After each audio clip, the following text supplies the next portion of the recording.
Hello दोस्तों, इस प्यार को क्या नाम दो स्टार प्लस के मोस्ट पॉपुलर शो में आपको दिखाया जाएगा। जो आस्था होती है वो ऑफिस का जो काम होता है उसे घर लेकर ही आ जाती है, जो गिफ्ट्स वगैरह पैक करने के लिए श्लोक ने इनको दिए होते हैं। उधर सोजल जो होती है वो रूम में सामान रखने के लिए जाती है। कहती है कि मैं तो इस घर की बड़ी बहू हूँ, मुझे तो आज तक इन्होंने गुरुजी से आशीर्वाद नहीं दिया। फिर ये तो 6 महीने वाली बहू है, इसको देखो कैसे आशीर्वाद दिलवा रहे हैं। देख लेना मैं कितना बड़ा ड्रामा करती हूँ। अगर श्लोक और आस्था भाऊजी में झगड़ा नहीं हुआ तो मेरा नाम भी सोजल नहीं है। उधर आस्था जैसे ही घर पहुंचती है, श्लोक उनसे कहती है कि अरे वाह, तुम तो बहुत जल्दी टाइम पर आ गई। ऑफिस का काम हुआ या नहीं हुआ? तभी श्लोक जो होते हैं वो आस्था का मुंह दबाते हुए कहते हैं कि देख लेना, अगर काम नहीं हुआ तो मैं तुम्हें ऑफिस से बाहर निकाल दूंगा, फिर तुम्हें एक नोटिस ही मिलेगा। आस्था कहती है कि अगर इतना ही काम करने का शौक है तो जाकर चेक कर लो ना, वहाँ काम हुआ है या नहीं हुआ है। फिर उसके बाद वो सभी परिवार वालों को देखकर कहती है कि आप सभी के पास मेरे लिए एक गेम है जो कि आप सभी को मेरे साथ मिलकर खेलना होगा। ये बहुत सारे गिफ्ट्स हैं, इनको पैक करना होगा और उसके लिए हमें टीम बांटनी होगी। सभी जो होते हैं वो टीम बांट लेते हैं। एक तरफ काव्य होती है, एक तरफ आस्था और श्लोक होते हैं। सभी जो होते हैं वो टीम बांट लेते हैं और गिफ्ट्स को पैक करने लगते हैं। इतनी फुर्ती से गिफ्ट पैक हो रहे होते हैं कि श्लोक आपस में ही गुस्सा कर रहे होते हैं। तभी आस्था जो होती है वो उनसे कहती है कि खिस्सानी बिल्ली खंबा नोची, लेकिन ये मेरा हाथ है, ये खंबा नहीं है। आस्था जो होती है वो जीत जाती है, कहती है कि तुम भी क्लैपिंग करो ना, तुम्हारी काव्य जीती है, क्योंकि सारे गिफ्ट्स हो जाए वो पैक हो जाते हैं। उसके बाद आस्था श्लोक से कहती है कि अब तुम्हारी मर्जी है, तुम इन्हें चाहे कल डिस्ट्रीब्यूट कर देना चाहे आज ही कर देना।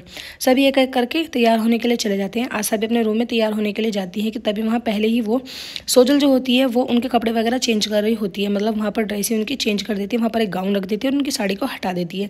कि तभी वहाँ पर काव्य भी पहुँच जाती है। काव्य अपनी मोम को ये सब करते हुए देख लेती है। आस्था का मन नहीं मानता है कि ये सब कपड़े जो है आई ने उसे दिए होंगे, लेकिन वो एक भी कंफर्म करने के लिए आई के पास जाती है। आई जो होती है वो कहती है कि तुम अभी तक तैयार नहीं हुई हो, तुम पता नहीं कैसी हो, हमेशा लेट ही करवाती हो, तुम्हें अपनी मनमानी करनी होती है। सोजल जो होती है वो कहती है कि हाँ आस्था, जल्दी से जल्दी तैयार हो जाओ ना। तभी सोजल को भी कहती है कि तुम बहुत तैयार हो गई हो ना, जो दूसरों को सलाह दे रही हो। आस्था का मन नहीं मानता, लेकिन फिर भी वो तैयार होने के लिए मजबूर हो जाती है। आस्था बार बार यही कह रही होती है कि पता नहीं आई ने मुझे ऐसे कपड़े क्यों दिए हैं, मेरा तो बिल्कुल भी मन नहीं है इन सबको पहनने का।